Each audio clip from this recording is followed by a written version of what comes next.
ये कह रहे सर जो डेली का कलेक्शन था, ये जो डेली का कलेक्शन था ये सारा की रीढ़ की हड्डी थी। क्योंकि डेली में जो अभी सर ने बताया है नायक सर ने, इसमें इंटरेस्ट बहुत कम था। जैसे 50 रुपए डेली का जो अकाउंट हम लोग खोलते थे सर एक साल का, उस पे जो 250-300 रुपए इंटरेस्ट मिलता था एक साल का। तो उस टाइम जो है एक बीसी कमेटी टाइप की होती है, इसको लॉटरी बोलते हैं, प्राइवेट लोग जमा कर लेते हैं डेली के 100-200 रुपए, वो 10 महीने या एक साल की होती है। तो मार्केट में वो भी चल रही थी, लेकिन उसमें लोग पैसे लेके भाग जाते थे, इन्वेस्टर भी और जो कमेटी का ऑनर होता था। तो लोगों ने, संस्था का नाम काफी अच्छा था, ये मजबूत संस्था थी, तो उसका झुकाव इधर आ गया। तो डेली का अकाउंट अच्छे चलने लगे थे, तो कंपनी एकदम ग्रोथ कर गई। और कंपनी का एडवर्टाइजमेंट, एक मिनट जी, कैसे पता चला मंसूरी जी कि ये संस्था बहुत अच्छी है, कैसे पता चला? जी, क्योंकि इसका 2010 से पहले का जो पेमेंट करने का तरीका था बहुत अच्छा था सर। 10 दिन के अंदर, 15 दिन के अंदर मैच्योरिटी मिल रही थी।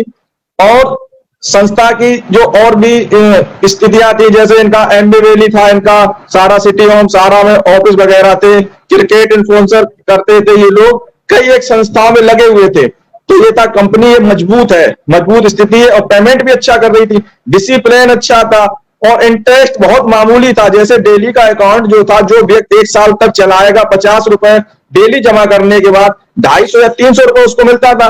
तो ये पता था कंपनी ये कहीं जाने वाली नहीं है, हमारा पैसा सेफ हो रहा है सर। तो इन्वेस्टर इसमें भगते रहे। और गरीब इन्वेस्टर जो सर शाम तक 200-300 रुपए जो रेडी पटरी वाला, सब्जी वाला वो पैदा करता था, तो वहां से हम जैसे छोटे से जो कार करता थे 10-10, 5-5 रुपए उससे लेते थे। तो महीने में उसका 300 हो गया, किसी का 600 हो गया, किसी का 150 रुपए हो गया, 5 रुपए तक लिए, 10 रुपए भी लिए डेली का। तो उसका एक छोटी रकम एक साल के अंदर हो जाती थी, किसी की 20,000, किसी की 25,000, किसी की 50,000। तो इस तरीके से छोटे छोटे इन्वेस्टर इसमें जुड़ते गए, तो कंपनी धीरे धीरे ग्रोथ करती गई।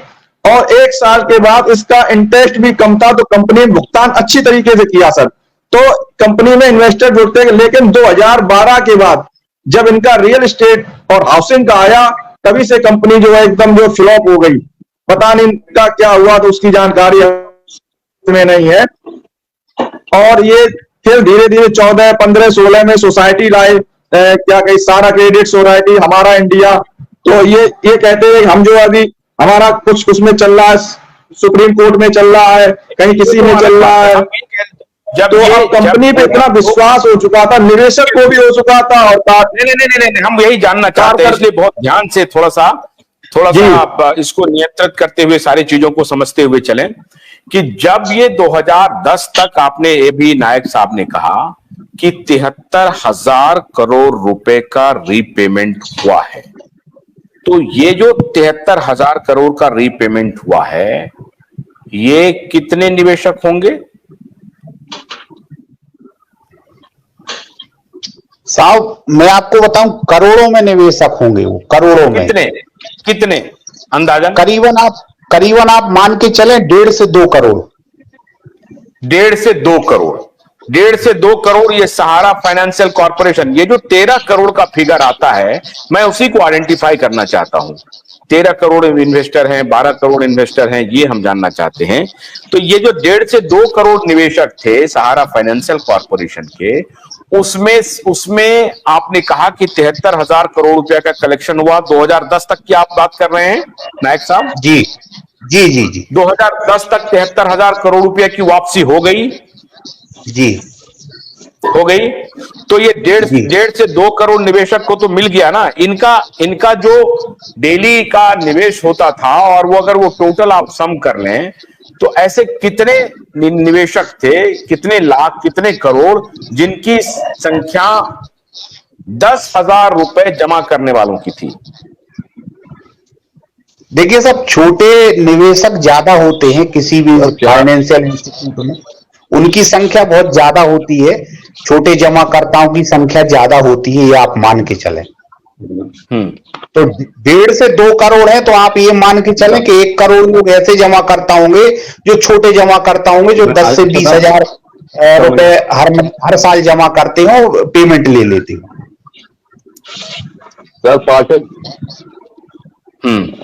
अच्छा, तो आप ये कह रहे हैं कि 1.5 से 2 करोड़ लोगों को पैसा मिल गया 2010 के पहले, ठीक है जी अब 2010 के बाद जो अभी ये लड़ाई चल रही है, ये इसके बारे में जरा विस्तार से बताइए। ये किसके तहत पैसा जमा किया? हम तो जानते हैं, फिर भी बताइए। देखिए, हम आपको सुने सब आप माइक कंट्रोल में कर लें साहब। एक सेकंड सर, बोलिए मंत्री जी। जिस निवेशक का सर 2010 से पहले भुगतान हो गया, उसने विड्रॉल थोड़ी नहीं कर लिया सर। वो निवेशक फिर जुड़ा रहा अन्य स्कीमों में। जो अन्य स्कीमें आई है, उन स्कीमों में भी उस निवेशक का पैसा रहा। उसके बाद सोसाइटी में जो स्कीमें आई हैं, उसमें उसने मंथली का, डेली का, उसमें भी उसका अकाउंट चला है। पहले जो 1 साल की स्कीम थी डेली की, वो 18 महीने की हो गई थी सर। तो डेली का कलेक्शन तो इनका चलता रहा कंटिन्यू, अभी लास्ट तक चला, 2020 तक इनका डेली का कलेक्शन चला। तो डेली के ही निवेशक ज्यादा है, और छोटे निवेशक थे 50 रुपए वाले, 20 रुपए वाले, 10 रुपए वाले, ये छोटे निवेशक ज्यादा है जिसकी 20,000 25,000 रुपए की मेच्योरिटी। 2020 तक इनका कलेक्शन कैसे चला? जब सब चीज पे रोक लगा हुआ है, तो किस चीज का कलेक्शन चला 2020 तक? सर, हम आपको एक बात बताते हैं, सोसाइटी के अंतर्गत चला ना सर।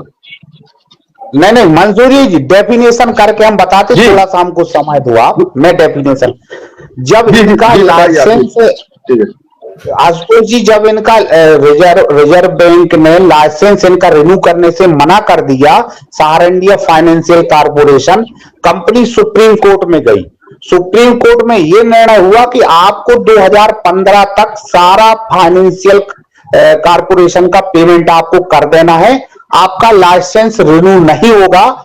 टाइम मिला 2015 तक का पेमेंट करने का।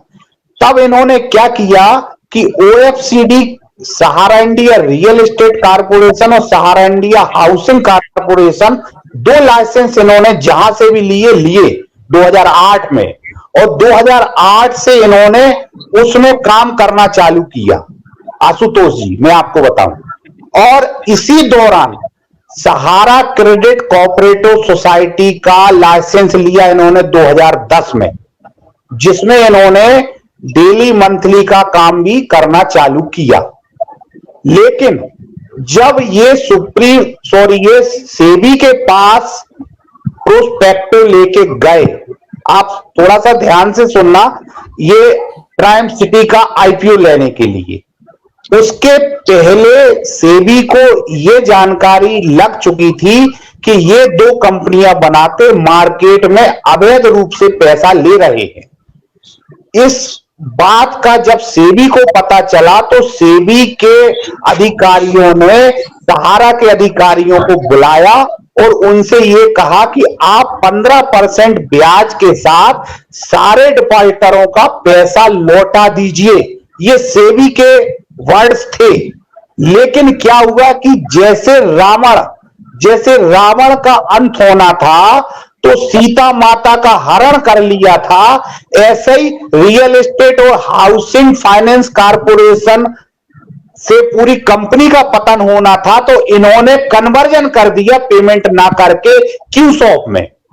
तो जैसे रावण का पतन हुआ सीता हरण करके, ऐसे ही सहारा का पतन हो गया रियल एस्टेट कॉर्पोरेशन और सहारा इंडिया कॉर्पोरेशन का कन्वर्जन कर दिया इन्होंने क्यूसॉप में। वहां से इनका सारा सिस्टम बिगड़ गया, और साहब एक झूठ के पीछे इन्होंने झूठ पे झूठ बोलते रहे। अगर ये सहारा इंडिया रियल एस्टेट और सहारा इंडिया हाउसिंग कॉर्पोरेशन का सेबी के अनुसार पेमेंट कर देते, तो साहब संस्था आज भी चलती और संस्था को कुछ नहीं होता। लेकिन इन्होंने सुप्रीम कोर्ट के आदेशों की धज्जियां उड़ाई, सेबी के आदेशों की धज्जियां उड़ाई, और साहब पहले इन्होंने क्यूसॉप में कन्वर्जन किया, फिर इसके बाद सोसाइटियों में कन्वर्जन किया। करते करते ये पोजीशन हो गई कि साहब बात हद से ज्यादा बिगड़ गई, स्थितियां बिगड़ती गई।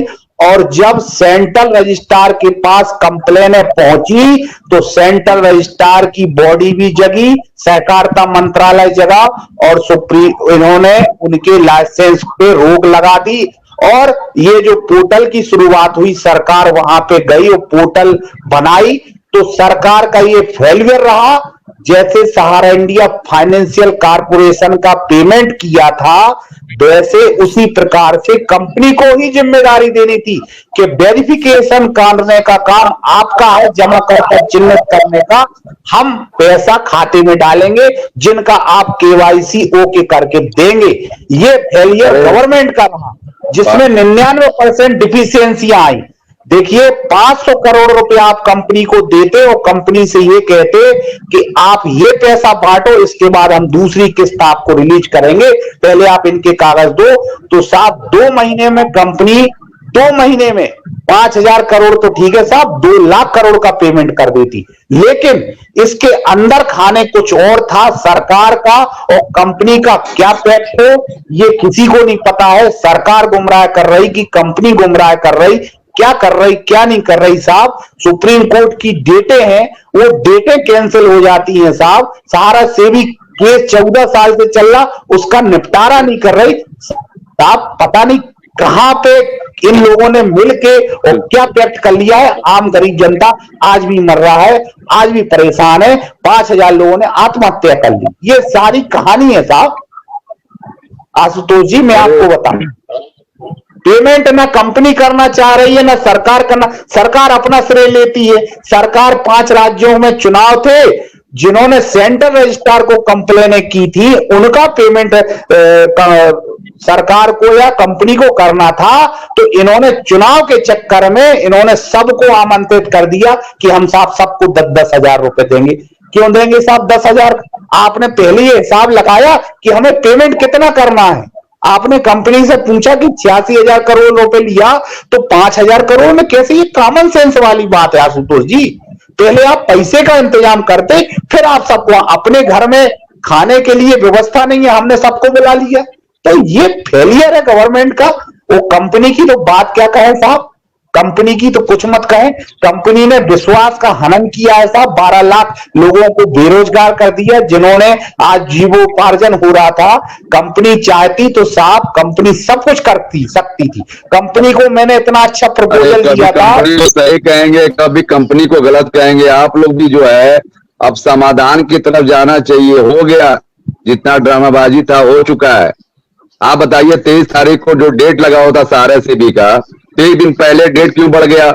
कहां चला गया 3, 4, 5 सितंबर को?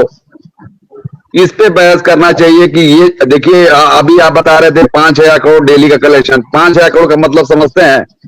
1 महीने में 1.5 लाख करोड़, 50,000 करोड़ 10 दिन में 1.5 लाख करोड़ जो है। अब ये डेटा हम कैसे देंगे? हम आप एजेंट होंगे, यानी एजेंट होंगे तभी आपको डेटा पता है इतना छोटा।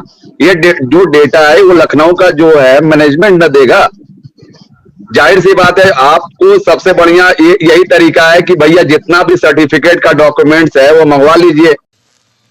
भोलानाथ के 2-in-1 बैटरी ऑपरेटेड हार्वेस्टर कम ब्रश कटर के साथ ट्रॉली अतिरिक्त लागत पर उपलब्ध है।